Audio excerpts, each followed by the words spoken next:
Let's welcome in veteran Navy intelligence officer and China expert Jack Posobiec. Good to have you here this morning on this day. And former managing editor of Forbes and author of this new book, Oregoners, How One State Chased Away Businesses and People. Dennis Neal, gentlemen, good morning to you.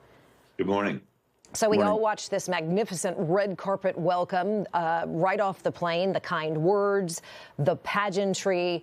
But Chinese President Xi Jinping, his opening remarks just a short time ago at this banquet, he didn't mince words. He warned the United States not to get involved in Taiwan or else risk destabilizing the Sino-U.S. relationship. Jack, were you surprised that that was top of mind for the Chinese leader and that he led with it, more importantly?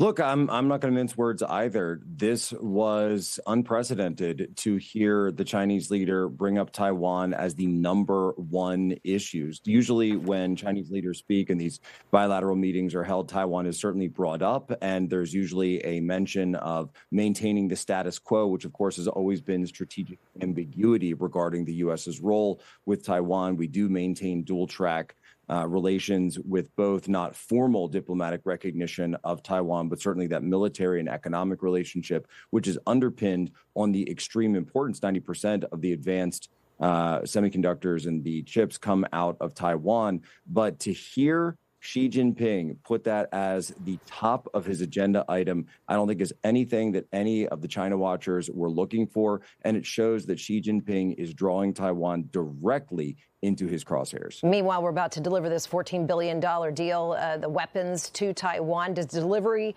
go through? Does that delivery land in Taiwan? Jack, let's start with you and then pivot to you, Dennis.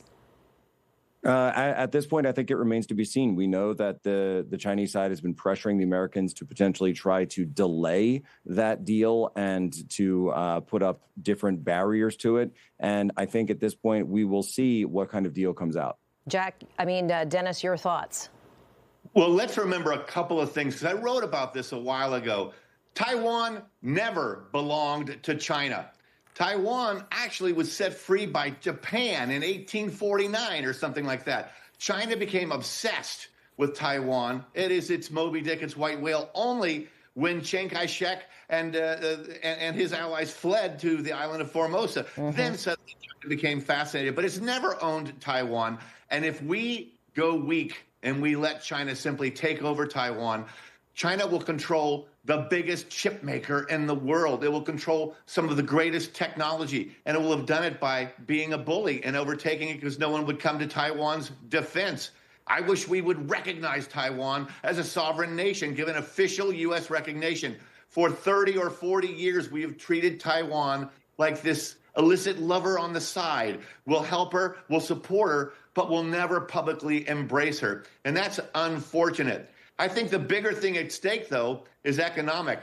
For 30 years, U.S. companies have been dying to get into China, and we've let them steal our technology and force joint ventures on U.S. companies, and all because we wanted those 1.4 billion people. They've never opened it up, and I don't care what they say in this settlement here. I don't trust the Chinese government up now. Yeah, they said they were going to buy our soybeans, too. When the president was meeting with Xi just a couple of months ago in late last year, there was a deal to do soybeans, and that deal hasn't come through. So, Dennis, you don't believe if there's a deal that comes out of this meeting, you don't expect the Chinese to follow through. Even this NVIDIA, NVIDIA deal announced?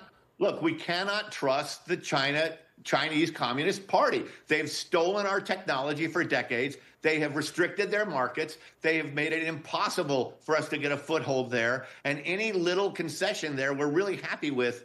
The Chinese, the communists, they respect only power and intimidation and bullying back. And the U.S. had never done that before, really, until Trump came along. And in his first term, Trump got China finally to come to the table and agree to stop ripping us off. And then in came Biden, and that agreement went away. Right. So Trump has a chance to do something here. It's just that we shouldn't even trust but verify. We should mistrust, know not to trust them and verify, because they've shown us for 30 years They cannot be trusted. Verify and then verify again. And I think that's what the president is doing at this meeting, is saying, hey, President Xi, you promised to buy our soybeans, and that hasn't happened. We're ready for that. You know, we're ready to accept your order. We'll see if that happens. Apparently it is happening. And the readout actually from the White House this morning on what happened behind closed doors before this banquet that happened this evening. It's this morning, our time, of course.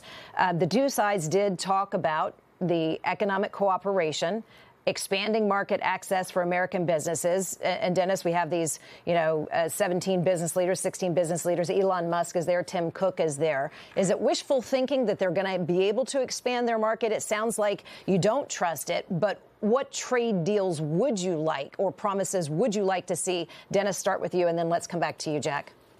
Well, Trump's interested in letting them build plants in the U.S. and employ Americans. We already have some China-owned plants in the U.S. In Texas, there's a China-owned plant that's making batteries for the electrical grid. Now, there's been a report out of Reuters last year that, oh my gosh, they could put in equipment inside the batteries to shut them down during a military conflict. How much should we trust the Chinese government? Understand, I love the Chinese people. I adopted daughter there 25 years ago, okay? It's the government that is the problem. We have not been tough enough. I worry after Trump is gone, we will revert back to that weaker stance. I mean, my gosh, what can you do to guarantee open your markets?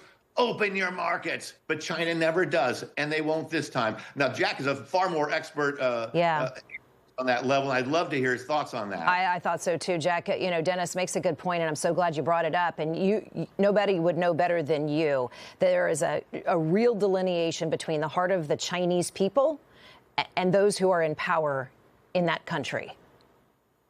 Well, that's a great point, actually. And you could actually see that when you looked at these throngs of people that were just regular citizens, the Lao Baixing, they're called in China, and the old 100 names, sort of like the regular folks out there. And they were waiting to see President Trump. He's extremely popular as a celebrity in China, as a personality in China. They view him with intense curiosity and fascination. How could one man go on to do so many things, build businesses, become this real estate magnate, and then go on to have the number one TV show, and then go on to become the president in such a way? They really do have this level of just renown for President Trump. But at the same time, when it comes to the economics, Dennis is exactly right. China will sit there and promise us everything. They will promise us the sun. They will promise us the stars, and we will get none of it. Remember, the British ran the Opium Wars on China all the way back in the 1800s, trying to get China to open up their markets. It didn't work then. How did China respond after World War II?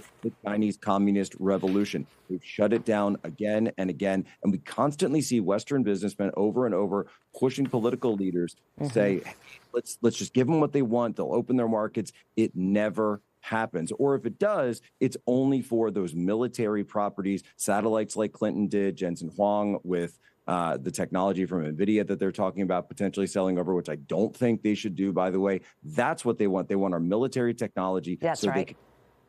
So they can way, study it and duplicate it. They can study it and then duplicate it, knock it off and produce their own. Take our intellectual property, Jack, to your point. Dennis, just hold on for just a second. I do want to get your top line thought because I'm getting a wrap from my control room on this. One of the headlines that did come out of this meeting was that you heard Xi Jinping, or at least the White House readout from the meeting that happened behind closed doors, is that Xi Jinping agreed that Iran can never have a nuclear weapon and that the strait has to stay open. Is there common ground there, Jack? And then do we see military action as a result of that acknowledgement from Xi Jinping? Do we see military action resume almost immediately when the president leaves China? I'm talking about Iran I think now. if there's going to be any deal with China, it's not going to be for military. It's going to be for a diplomatic solution and having China. Remember, China is Iran's biggest customer. So if China says that they want the strait open and they don't want to be paying tolls and they don't want this U.S. blockade, of course, then they've got to go to Tehran. They've got all the leverage in the world to say, you need to find a way to make this work. No nukes, or shut down enrichment for a certain period of time, whatever it is that needs to happen to get the oil flowing, the LNG, get that going. And yes, they have reserves, but they don't want to be dipping into their reserves. They don't want to be faced with these shortages because they want to continue their growth and want to continue their shipbuilding. That all depends on energy and these crucial resources that they don't have. So I wouldn't see China coming out and seeing it as a green light for military. I would see it as more of a diplomatic solution where they then can go to Tehran and put that leverage on them as their biggest buyer of oil and natural gas. Dennis, I have a final 15 for you, sir. I cannot believe that we are allowing Jensen Huang and NVIDIA to sell some of their most powerful AI chips in the world to our biggest rival, to our enemy, to a country that wants to make us number two. It's crazy. Yes, they might rip it off, but my gosh, do we have to be complicit in helping them do it by saying, here are advanced chips that you guys are unable to make? It's just unbelievable. Yeah. It's not. I hope we don't do it. It was my top line thought, too, as I studied that breaking news as we came to air. Dennis, Neil, Jack Posobiec, great to have you on. Thanks for your analysis. Good to see you both. Thank you. God bless.